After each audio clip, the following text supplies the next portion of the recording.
Kabanatang Makabata. Ako si Andre Luis R. Rueda bilang mamayang Filipino ay kinikilala ang kahalagahan ng mga bata sa lipunan.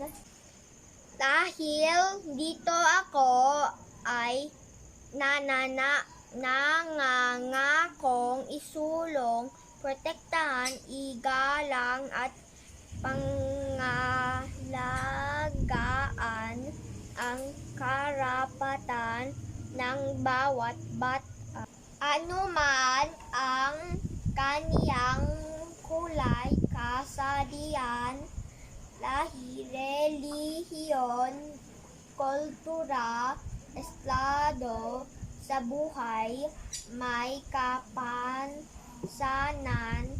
man o wala, upang matiyak ang kasiyahan ng mga bata.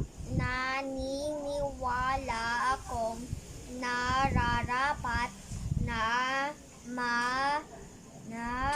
matamasa nila ang mga ito. Naisilang at magkaroon ng pangalan at nasyonalidad, may tahanan at pamilya nag-aaruga ng tama, naninirahan sa payapa at tahimik na lugar, may sapat na pagkain at malusog at aktibong pangangatawan, mahubog at mapalago ang mga kakayahan sa pamamagitan ng edukasyon at pakikilahok. May mga oportunidad na maipahayag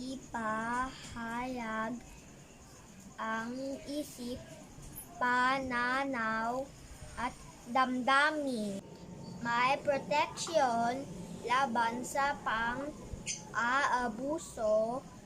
panganib at karahasan, at maipagtatanggol at matutulungan ng pamahalaan sa lahat ng panahon.